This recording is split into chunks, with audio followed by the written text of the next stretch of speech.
First, I wanted to say that it's a pleasure for me to be with you all this afternoon. And one of the things that I enjoy about coming to Rocky Mount and working for the city of Rocky Mount is really the people that I'm able to meet on a regular basis.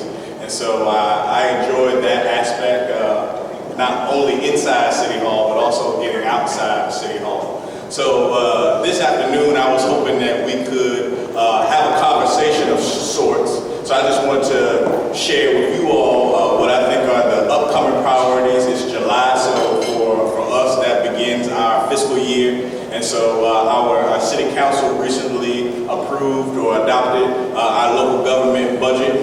So that's about $250 million is the size of our budget for a city of our size. And the priorities that we presented within that budget are really twofold, or the themes for that budget were really twofold. I wanted to make sure that the city of Rocky Mount could invest in the organization as well as make plans for our future. And a lot of people think about planning as long range or short range, but I'm the type of person that I want to make a plan so that the vision is out there, but I don't want to stop the work that's already being done. All of the good things that we're doing, we want to keep doing that as we're planning to get better in the future. So taking a step back, I wanted to address what I consider the investments in the organization. I think everybody, even in the community, has known that the city of Rocky Mount had several critical vacancies in leadership positions, many for over a year or two. And that's just not a sustainable way to operate a small business or a large corporation or a local government. So what I have really focused on while in my first couple months is trying to make sure that we can fill those critical vacancies. A lot of those vacancies have been at the department head level, assistant city manager, finance director, and other positions, but also even within our police department. On my first day, I got a report from the police chief that he had around 50 vacancies.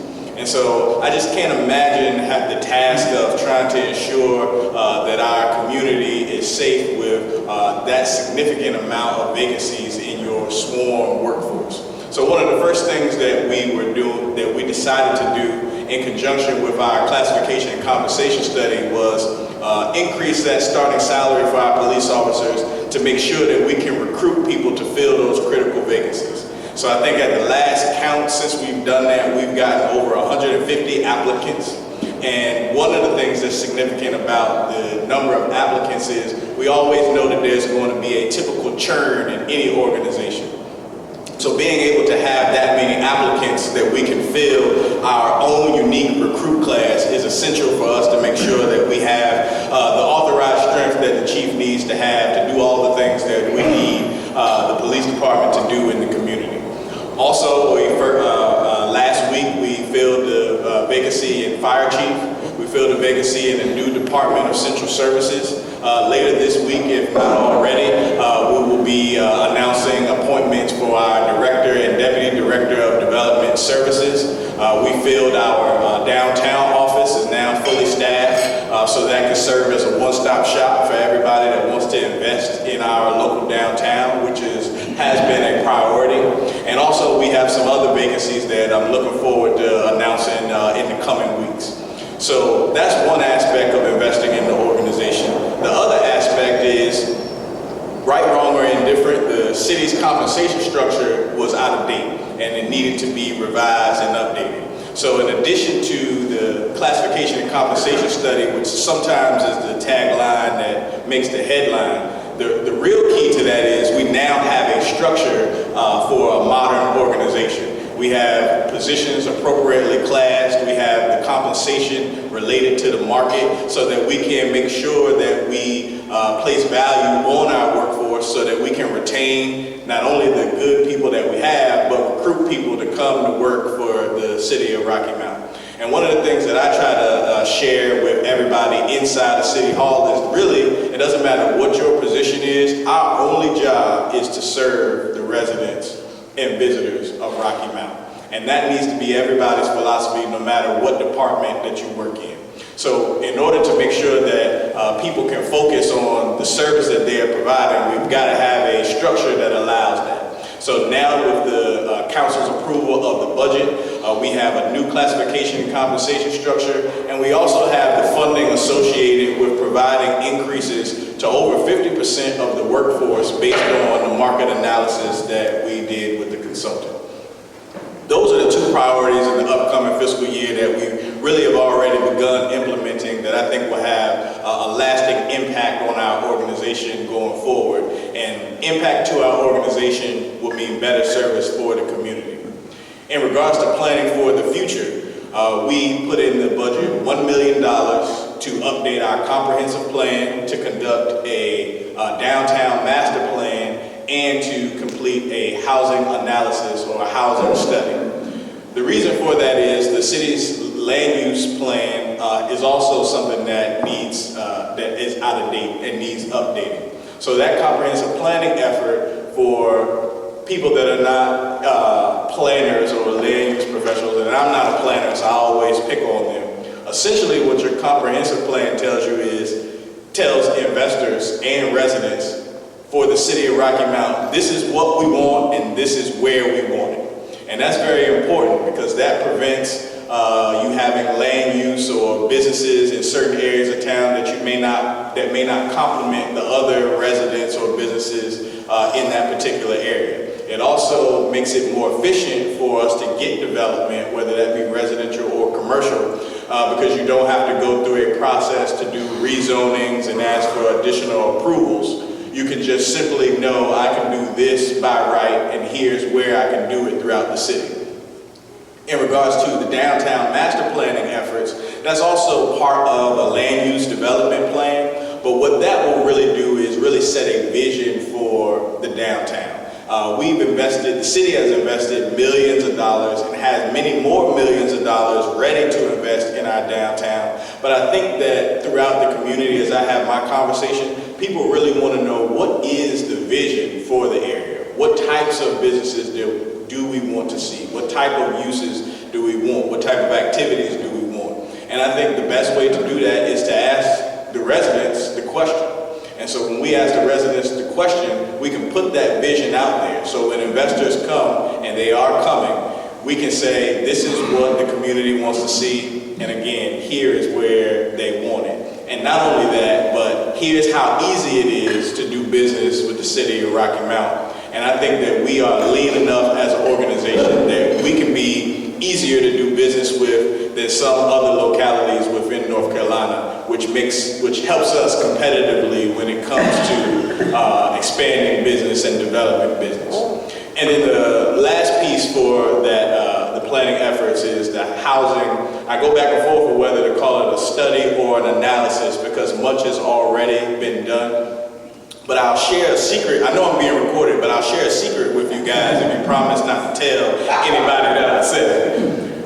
On my first couple weeks, they took me on a tour of the city, and they said, Mr. Rogers, we're going to take you to one of our redevelopment projects that was successful. So we're on the bus, and I'm looking out the window, and the bus stopped in front of a vacant lot. And I said to myself, you all are proud, and I'm sure you've put in good work, good effort, and good intention. But the example of redevelopment that you just showed me is a vacant lot. And that just can't be the case. While I go out in the community, I can't sit in my office in City Hall and say we are really doing good redevelopment if our idea of that is knocking down a dilapidated house. Now, we've got to be able to do more than that. Redevelopment means repurposing. It's not just eliminating blight, but we've got to be able to repurpose, reuse, and really be able to build community. Or if it's in the business segment, we really got to be able to provide a mix of uses that make a vibrant neighborhood that people will want to live in. So in order to do that, we really got to have an assessment of our current housing stock, and we really have to update our philosophy about what we believe the best way to redevelop our neighborhoods is. And those are all things that I, as a resident of Rocky Mount, which I am now a resident of Rocky Mount, those are things that I want to know. As a taxpayer, I want to be able to see what the vision is. I don't want people, while I'm happy to talk to everybody, I don't want people to have to talk to the city manager to figure out what the vision for the city we live in is. I want that to be readily available. And I think if we put a plan out there, you can always take twists twists and turns along the way to refine and update, but not having a vision out there, it really puts us, it risks putting us behind. There are a lot of lists that are out that put us, some good, some bad, but I think a lot of us recently saw that again, the state of North Carolina was ranked #1 for business in the country, and Virginia was #2 this year, by the way, but I'm in North Carolina now. But what that suggests to me is the growth and potential for the city of Rocky Mount is tremendous. Me coming here, that is also what I have seen as I've been able to get to know Rocky Mount. And even before I got here, I was able to see the tremendous potential. And we've got to be able to capitalize on that. And I think that that is spoken of in many ways. Growth is really inevitable for us. When I visit the Research Triangle, they are bursting at the seams, and they are coming this way. And a few things can happen. We can plan for it, accommodate it, and be in the driver's seat. That's one.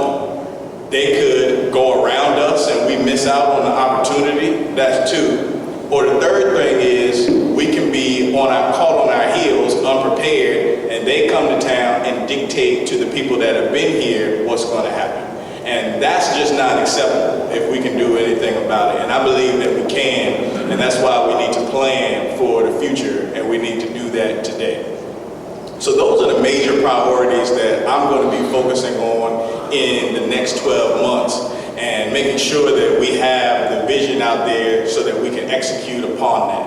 And so that's really the remarks that I wanted to share with everyone today, and that's why I said I'm hoping that we can have a conversation, because another thing that I don't always do when I come to groups is I am happy to have some question and answer if you all are interested. So with that, I will ask if anybody has any questions. Hang on, I got a microphone. When you talk, if you repeat the question, because some folks, this is a more senior group. Yes, sir. So if you repeat the question, some may not have the assistance. So repeat the question, and that way we're clear. Sure, we'll do. Get this general. What is your relationships with the Nash County manager and the Edgecombe County manager, as well as the other municipal governments? So the question was, what's my relationship with Nash and Edgecombe counterparts as well as other local government counterparts? Well, I have been in conversation with both Nash and Edgecombe county executives, and I know I have a meeting with Edgecombe county executive coming up in the next couple weeks, and we see each other on various boards and just in our regular course of duties as well. One of the things that I pride myself on is collaboration. I think that got to be open to collaborate, because we really have to think about everything in the world that we live in as regional, if not global. And so I am working to make sure that me personally can have a good relationship where I can pick up the phone and call each of them, whether it's something that's coming up. So that's my personal philosophy, and obviously things like that take time, but I'm really looking forward to being able to do that, particularly from my seat and being with my counterparts. I have friends with a number of contractors, and they built a house in my neighborhood, and they talk about the inspection service. So I would just request that you kind of ask around and see what the general contractors feel about the permitting process and the inspection process. Well, I appreciate it. And that question was a directive for me to go talk to the contractors and ask how we feel about the permitting process. What I can tell you already is I feel it needs to be improved. So that's my personal feelings. I will talk to them, but I feel like there is room for improvement. I think that local government and I don't want to use the term negatively, but bureaucracy can sometimes get in the way of ease when it comes to development. And so that's one of the things that I don't know if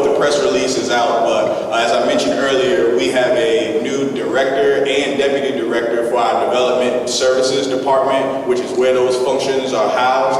And one of the reasons why we appointed a deputy director is really to ensure and oversee our permitting and inspection processes so that we can improve and enhance that. I believe with our size and with our location, we should be able to, a contractor should be able to come to Rocky Mount and get their permits and inspections processed faster than anywhere else in this area. I believe that. I also believe in having a one-stop shop for those types of things, where if you got a question, you can come into a location and be able to get all your items addressed in that one conversation or in that one interaction, and we can go forth. We also did something similar in our downtown office. We have investors every day that say we want to invest in downtown. So we have an office location downtown that has a development manager, that has a planner, and has a marketing person. So everything that someone, a new or existing business could need for our downtown, that also will serve as a one-stop shop. So I'm all about being open, accessible, and having ease for business and development.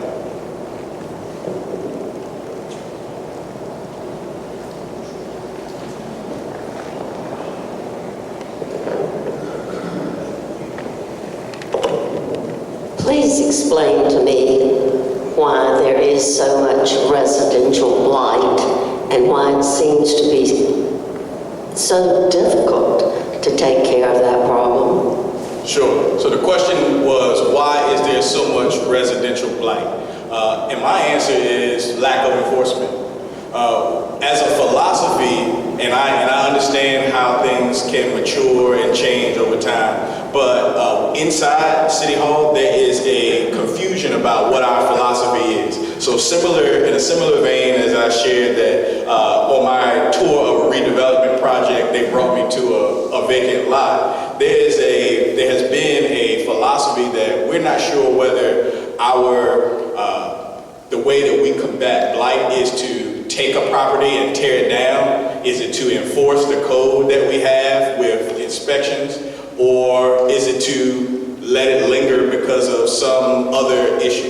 And so if the staff doesn't know how to address the problem, then of course the community won't have an understanding as to why we're just allowing that to happen. So again, that's why we have done a small restructure in our development services department to make sure that we can get a philosophy and figure out the most efficient way, because having blight sends the wrong signal and wrong message to not only the residents of those communities, but also to visitors for the city of Rocky Mount. And so I think that administratively, there's a lot more that we can do, and that goes along, that just speaks to the difference in philosophy that we have as a city acquired for various reasons over the years. So we are going to address that this fiscal year. I don't want to have to answer a question as to why there's blight when I know that we already have the tools to take care of it. And so we just need to pick a philosophy, stick to it, and put it into action. Thank you so much for having the courage to go ahead and come and answer questions when you know you're being taped. For $1 million, will this study be a 20-year, 30-year plan? And is it going to be coordinated with Raleigh developers to see what they see happening east of Raleigh?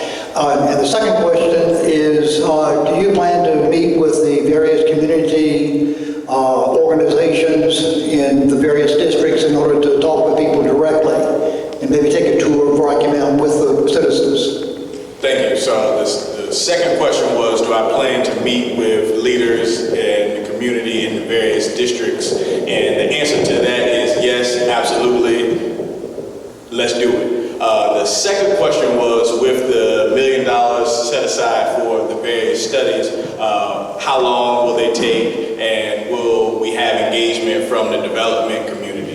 And the answer to that question is, I want to get the studies done as quickly and efficiently as possible. And I want, when it comes to a comprehensive plan update, the planners will set a reasonable timeline for how long this update will last. There are statutory guidelines for whether you need your next update in 5 years or 15 years. And so we have not engaged with the consultant yet to figure out essentially how much we plan to bite off in this current iteration, but that will be communicated as we start that undertaking. We absolutely will engage the development community, but perhaps also just as important as engaging the development community is we will engage the residents.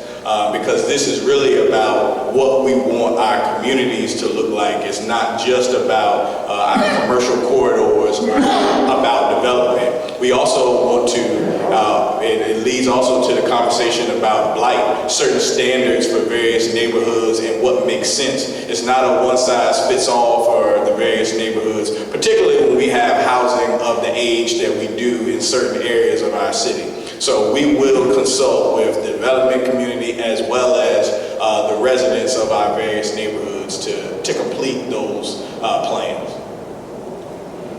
I have a question and a comment that links to your last two questions. First of all, are you familiar with Virtual Community Action Plan, VCAP? No, sir.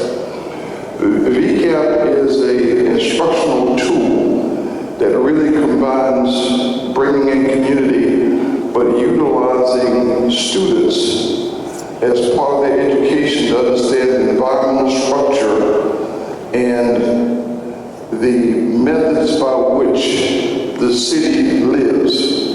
And the students and community, as well as obviously your office, they build a vision. They become educated in the process. And then it tells you really and truly, based upon your monetary and budgetary structure, really how far the vision should go out. There's a group called E7 out of Los Angeles. I will connect you to it if your group wants to do that and talk about how to leverage VCAP. So that's one thing. Sure. The comment.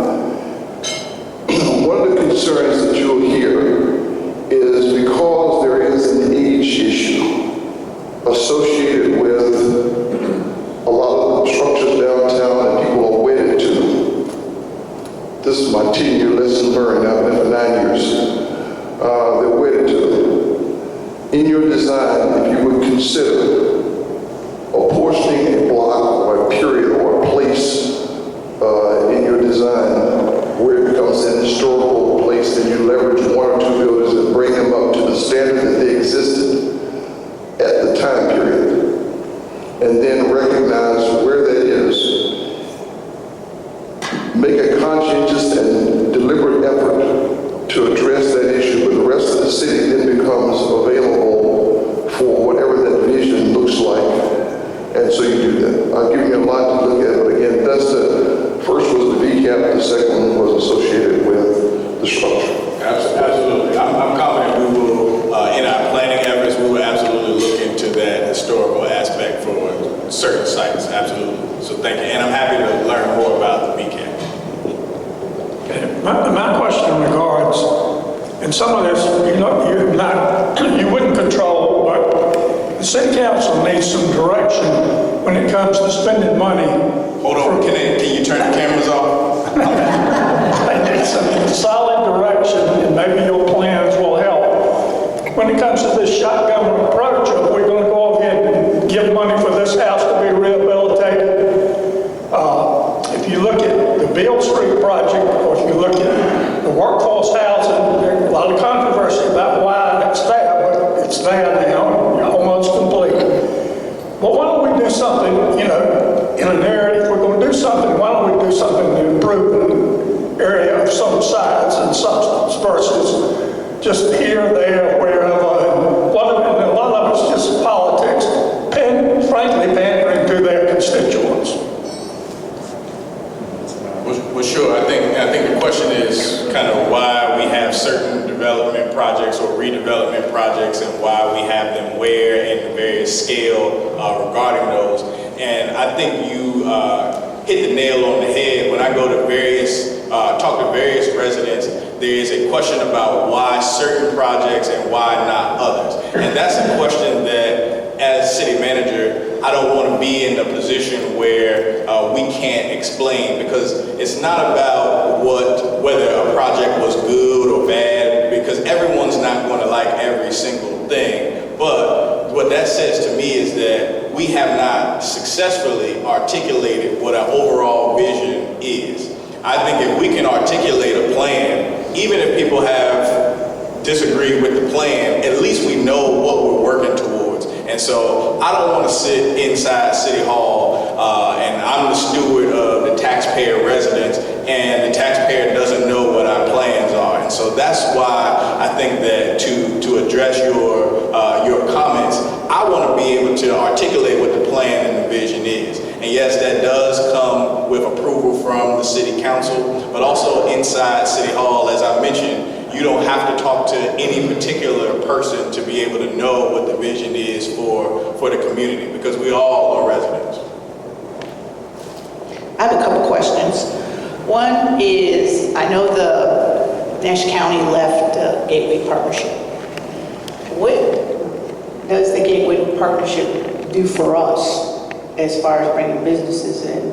And what type of businesses are coming to Rocky Mount besides a Dollar General or a storage facility, some big industries or some big businesses? Because it seems like in Rocky Mount more businesses are closing than we're getting. A storage facility is great. We don't have a vacant building, but it doesn't bring jobs into Rocky Mount. Nash Community College is doing a great job with their program.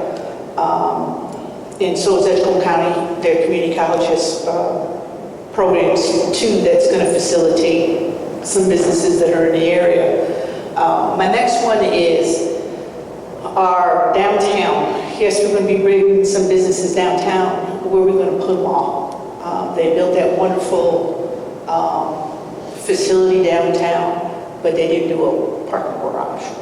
And they had plans to shuttle people, and the train tracks are a little dangerous. So can you give us an update and some clarity on that things as well, and how's the event center going? Sure. Thank you. So the first question was the Gateway Partnership. What does that do for the city of Rocky Mount, and what type of developments are coming, and aren't there a lot of businesses closing and leaving? So for as long as I can say this, I'm going to say it. I'm still new. So what I can say is, as I'm getting to know the Gateway Partnership and the history there, and not even really just to focus on them, but the learning about the philosophy that the city as well as the region has related to development, that's something that I'm keenly looking into, because what I can tell you is I talk to businesses every day that want to come to the city of Rocky Mount. Some of them are small, but we also have large industry. I think in this region of North Carolina, there is a precedent for large industrial type uses, and I think that we have to really be honest about the future and what type of business. I mean, coming out of the pandemic, it really showed that we can do everything in a different way than we have been doing. And that doesn't mean that it's good or bad, but we have to be honest about the fact that at this point in time, you can work, live, and play without leaving your house in 2023. And so what I think that we have to, that's the other reason why I think that planning is so important in conjunction with keeping our development efforts moving forward, because we have to think about the future. Perhaps our traditional, as much as I would love to be able to go into a store and, pick a sweater, feel the sweater, and evaluate it in person before I buy it, I don't know that that's a viable business for a shop to come and have a brick and mortar when we have Amazon. I don't know that it's viable for us to have certain services that we used to be able to go in person and be able to enjoy those services in person, when now you can get anything delivered to your house. You can get services rendered at your house. It's just a different, and while all that's going on, we have computers that are writing reports, essays, books, And so whether we think that those innovations are good or not, they're already a reality. So we have to think about that in advance. What I personally believe to have a robust downtown, for example, the key is still a mix of uses. If people can work all day long from their home, we need a place for them to work, and we need a work/live, and we need an incentive for them to come outside and have a social life. That could be a building that has a restaurant on the first floor, condominiums on the top floor. I do work all day upstairs. I've got access to high-speed, reliable internet, and in the evening, I take my family downstairs for dinner, and we don't even have to cook. I can go across the street to the dry cleaner, because that's the one thing I can't seem to get Amazon to do for me yet. And so those are the types of things that I'm thinking about. And when we have all of this innovation, how can we capitalize off the efforts and resources that we already have? Nash Community College, Edgecombe Community College was mentioned. How can we leverage, whether it's advanced robotics or artificial intelligence, that type of education, to repurpose that for a purpose that can help bring up the stock that we have in that community? So that was the first question. The second question was...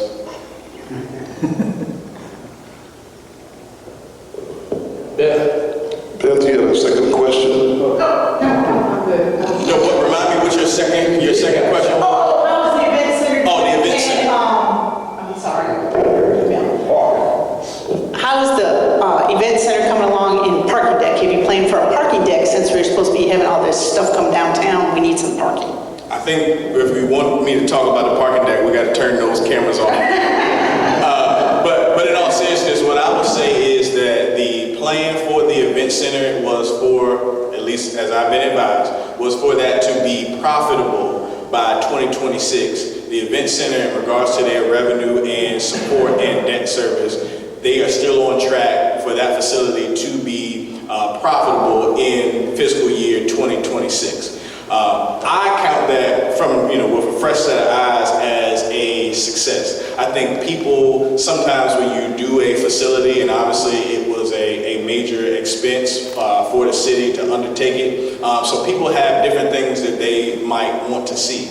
But as it's functioning currently as really a site for sports tourism, particularly for youth athletics, it is viable, and financially it continues to be viable. Do we need to enhance the neighborhood around it? Absolutely. Are there things that we can do to make it even more viable financially and maybe even more of a use for residents in addition to tourism? Absolutely. Can we do things to capitalize off of the families that are coming and visiting the event center but not really knowing where else to go? Absolutely. So we can definitely do better to enhance and accentuate that asset that we now have in the city. But I can tell you, even in my time here, I have had communities from across the country call me to come visit the event center, not for an activity, but to figure out what we did, how we were able to be successful, because they're considering constructing a facility as well.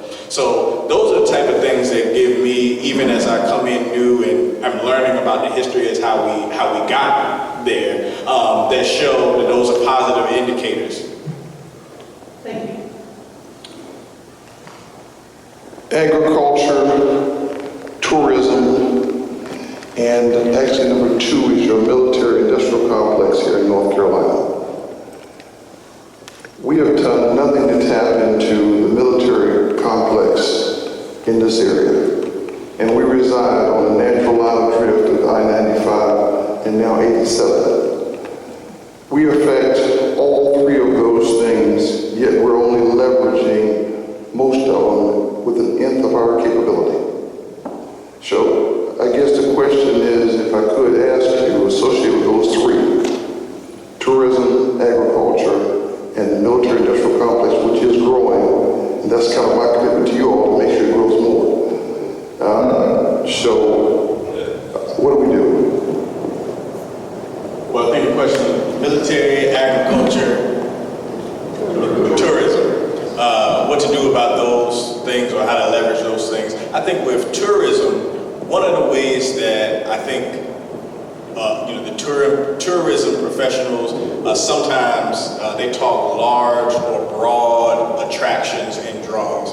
But one of the things that I travel for is a nice restaurant. One of the things that I'll travel for is something unique that might not be in my backyard. And those are not necessarily, I don't even necessarily have to have a hotel stay to go have dinner in Raleigh, for example. Or I don't necessarily have to, even stay in a hotel if I wanted to visit, someone's theme park for the day and return that same day. So to me, tourism, we need to look at it in all comprehensive ways. I think that one of the things, as I was just talking about the event center, is the people that are going to come to the event center, they to me are the prime, I'll call them candidates for us to capitalize off of. These are parents that are going to youth sports events. So how many parents are sitting and saying, I don't even want to come to my daughter's volleyball game, and there's nothing else to do in Rocky Mount, so I just have to sit here and suffer. So I want to talk to that parent that is like, well, I've got to be here anyway. Maybe there's something else for me to do in Rocky Mount that will make me stay the night if I have a choice about whether I can return home. And to make it so if I am organizing a tournament, I want to also go to Rocky Mount, not only because of the event center, but what the overall community can offer. In regards to those other items, I don't know the right recipe, but I think we just need to make sure that we're looking at all those things. And so I'm trying to make sure that as we are planning, that we leave no stone unturned, because I truly, truly believe and I can see so much potential, not even just for the city of Rocky Mount, but this area of North Carolina. So I plan to leave no stone unturned and figure out how we can take the city to the next level. Okay, this bit rambling. You say businesses want to come to Rocky Mountain. What are we doing to make it easy for them to come here? We seem to have building standards and red tape. I'll go into my business. I'm an automobile business. I'd say 15, 20 years ago, we were putting a paint booth, $100,000 paint booth. We had to put a fire suppressant system. Sounds good. And the people installing it says, we install these all around the country.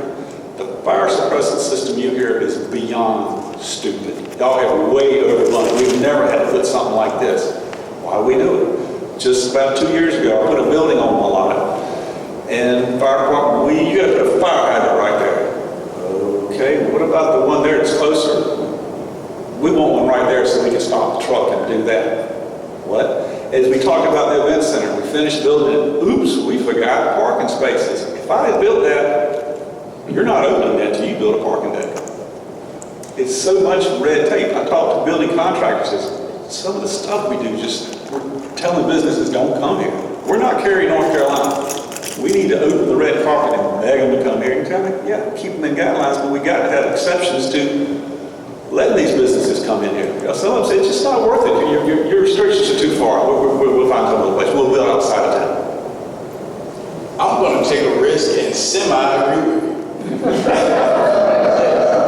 And I think the comments were about, us really rolling out the red carpet for businesses and, trying to eliminate some of the red tape that we have. I think that you are, I jokingly said I semi-agree with you, but those are the things that I look for, that I am looking at, that I'm trying to evaluate, because sometimes there's a good reason why I think certain processes are difficult to the end user, but a lot of times what I am learning is it goes back to what I was saying about the blight. There is an inconsistent philosophy about what we're trying to do. Standards and code for building and fire suppression, it really is only designed to keep us safe. It's not designed for us to empower a fire marshal. No offense to the fire marshal, but it's not designed to do things in a way that an individual will want. It's designed to keep us safe, and so we need to check those boxes. And I agree, we need to be rolling out the red carpet for people to come here, because as a developer, as a business owner, the things that they say to me and have said to me throughout my career in other places is if you can make it as easy as possible for me to do business, then I'm happy to locate where you are. And so that's what we're looking into. And understanding that by virtue of these processes, not everyone is going to be happy, but I want to be able to, as a steward of the taxpayer dollar, know that we're providing the best service that we can. And to developers, this best service is making it as easy as possible to do business with the city of Rocky Mountain. Does anybody have any more questions? Actually, I have two before I do the final thing here. Maybe a stupid question, but the $1 million we're going to set aside for planning, does that go to a planning company? It's not, we don't have those resources inside city government.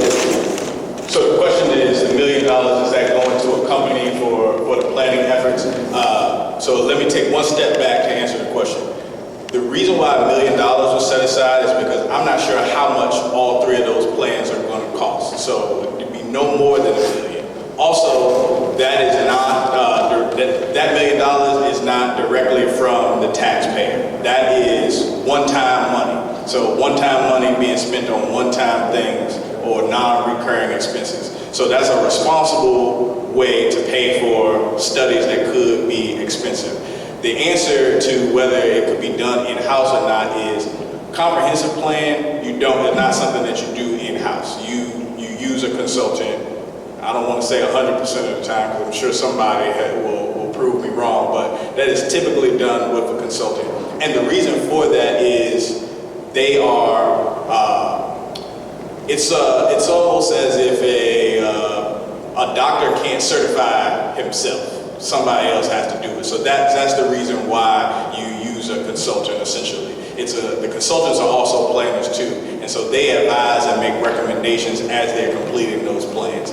The downtown master planning is a component of the comprehensive plan, and the housing analysis is something that we would likely use a consultant, but I don't know exactly what the form that will look like. We have a lot of data and information, so we have hired a staff person that started at the end of June within our community development department that is currently gathering the information that will inform what type of consultant we may need and what that dollar figure would need to look like and what that whole effort would look like. So in addition to that being one-time money, we are going to be as responsible with that as we can, and hopefully we don't have to spend the whole $1 million. But I will say, in my experience, depending on how much updating our comprehensive plan needs, it can get expensive, and we will engage our stakeholders, which will require community meetings and other meetings, and so that's what drives up the price tag. It's not handing a check to the consultant to give us their expert opinion that drives up the price tag. I was afraid it was a stupid question. I'm sorry. Actually, thank you for asking that question, because it gives me a chance to defend my decision. We applaud your willingness to come up here and be new with truth. Now, speaking of something new, who's got another question? Yeah, I'd like to talk a little bit about what you're doing with salaries. Hold it, David.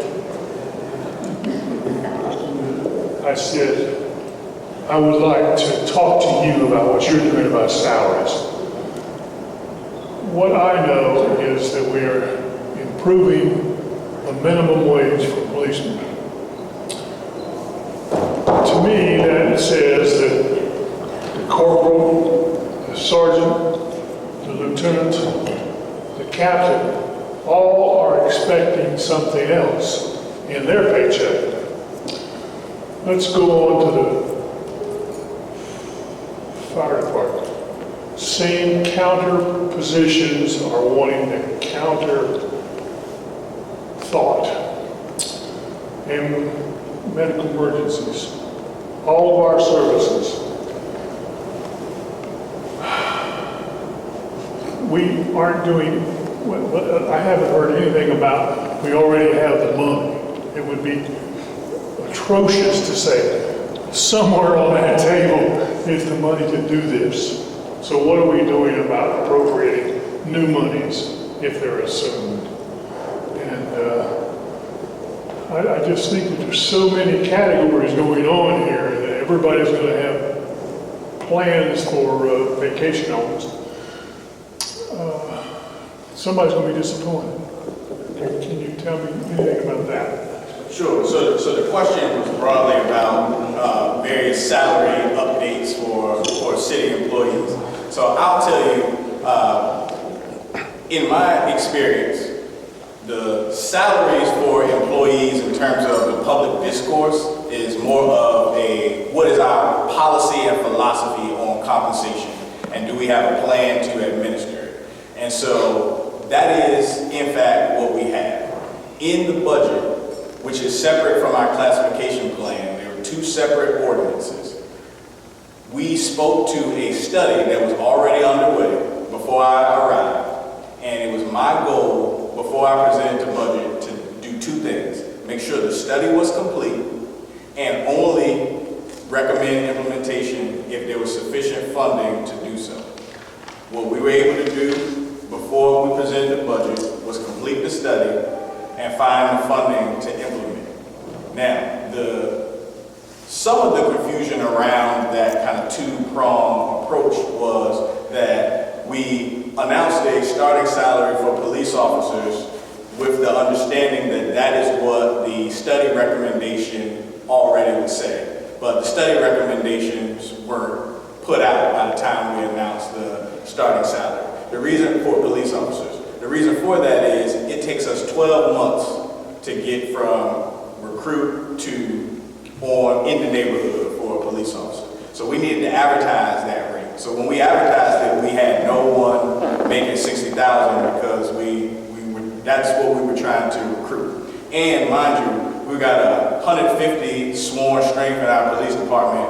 And when I looked at the spreadsheet, we had 98 people. So to me, and unfortunately, that weekend, there was a homicide.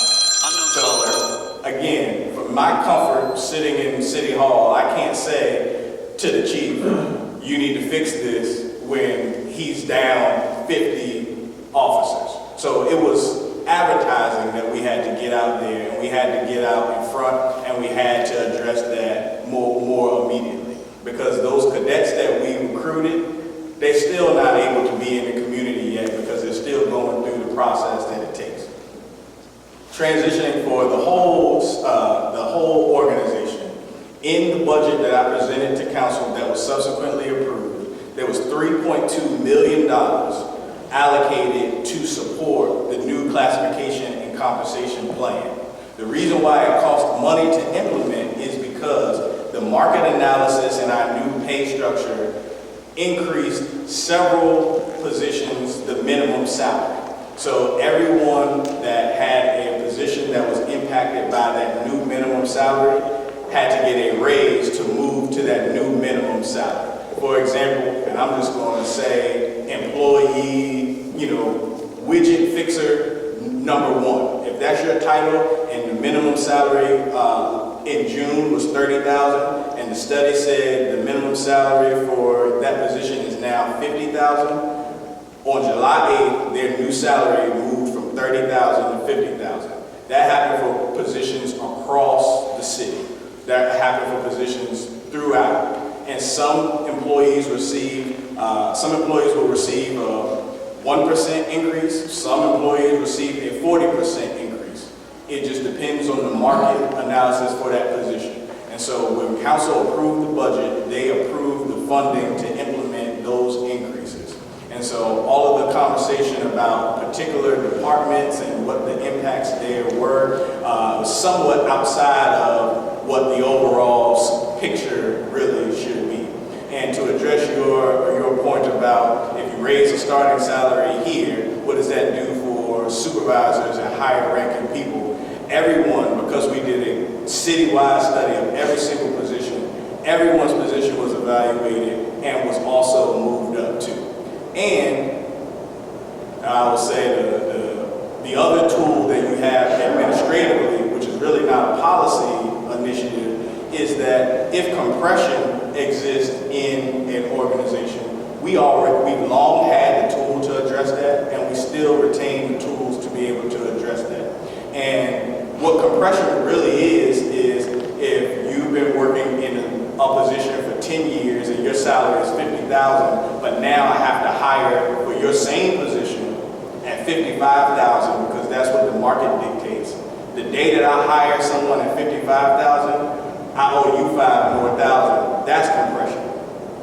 And sometimes there's a misunderstanding about what compression is. Now, would it be unfortunate if I'm a supervisor and I make $61,000 and my employees make $60,000? Not compression, unfortunate, and we can fix that too. And we have adjusted. That's why we had to do an entirely new structure so that we could accommodate all those changes. And what I like to say to the residents is the policy initiative is about our philosophy. Going through and evaluating each position is not policy. That's something that I'm expecting my department heads and my human resources departments to ensure that they are evaluating on an ongoing basis so that we do not have issues within the workforce, that we have the tools to address. And I committed to the employees as well as the city council that if there is an issue that arises within our workforce and we need council action to adjust it, that I will identify it, I will inform them, and I will work to find a solution to make sure that we have that addressed.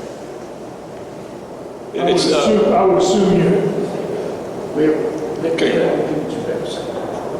assuming. Is it okay with the club if we take 5 more minutes? Yes, sure. Okay.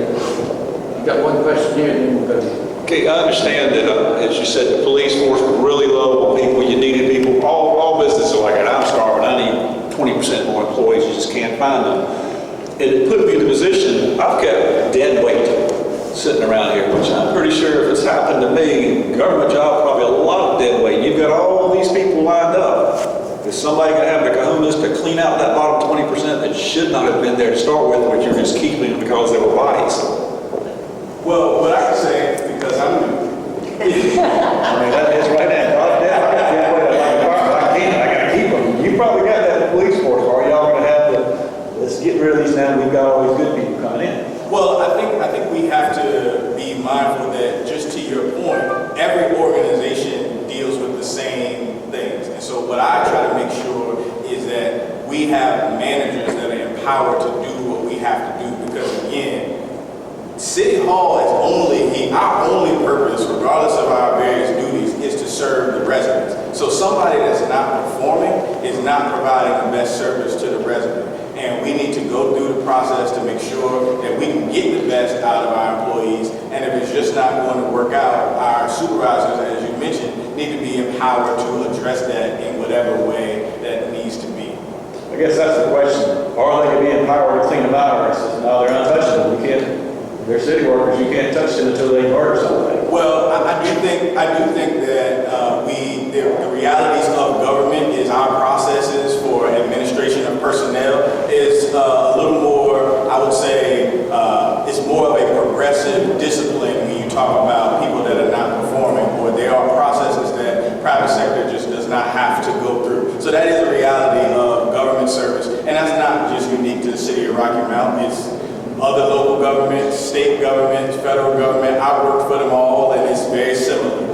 And I think that public sector employees in many of our positions have unique rights, and that's why it's difficult to talk about all of the various employee classifications in a comprehensive way, because there are unique items. But my philosophy is we need to give every employee the tools they need to do their job. And if they are not performing, then we need to address that in a plethora of ways that we have. Sometimes it's training. Many of the issues that residents complain about, there's a training issue. So we don't need to be sending people out the door that we haven't trained because we're saying they're not performing. We need to train them. We need to document. And so I'm empowering all of the department heads to do that.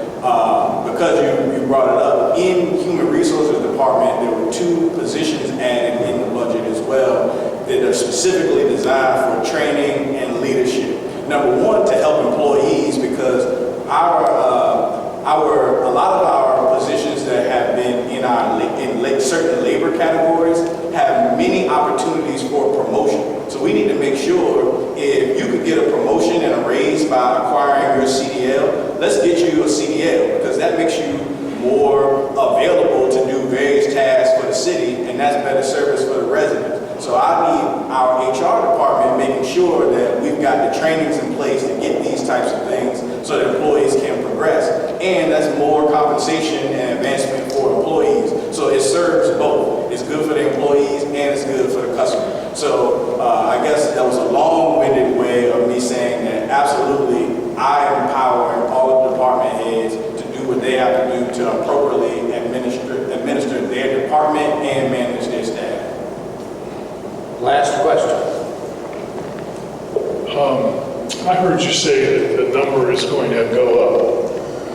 1.6, 1.8, 1.1. Where are those numbers, where are those funds coming from? What number is this? Whatever number it is. There's some number times something that they went up. They would, if our budget is 100% today, our budget tomorrow is going to be 1.6. Oh, your question is how much do the salary increases cost the city overall? I assume you know that. Yes. Where's the money coming from? The additional funds? So the amount is in this fiscal year is $3.2 million. And that amount comes from our general fund. And the city is in a let me pause for that. Because the money is within the departments, and you know that we have, the city operates multiple utilities. And so the utilities or the rate payers carry the cost for the administration of the utilities. So that money comes from our, I should say, existing funds, some general fund and some enterprise fund. And so to your point, that is an ongoing expense that will continue to grow over time. But that part is not new. One of the things that is really unique to the city of Rocky Mountain for local government is the city of Rocky Mountain still does pay for performance.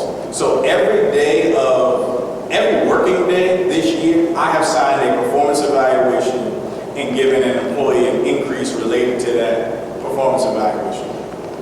Every day that I've been here. So employees, in addition to whatever compensation adjustments might be made on a larger scale, every individual employee for the city of Rocky Mountain is eligible for a 4% increase based on performance.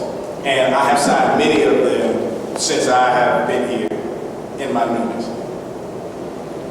We thank you very much. It sounds like we could continue and continue and continue. But I want you to know I have, as a president, free housing. Absolutely free. You will not have to pay anything to receive it, and you will not have to pay anything to keep it up. And all the beings in it are going to be grateful. Okay. That is the coveted Kiwanis Bluebird House.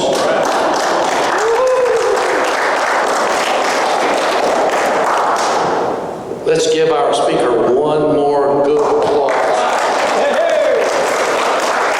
We appreciate you coming here. Thank you so much.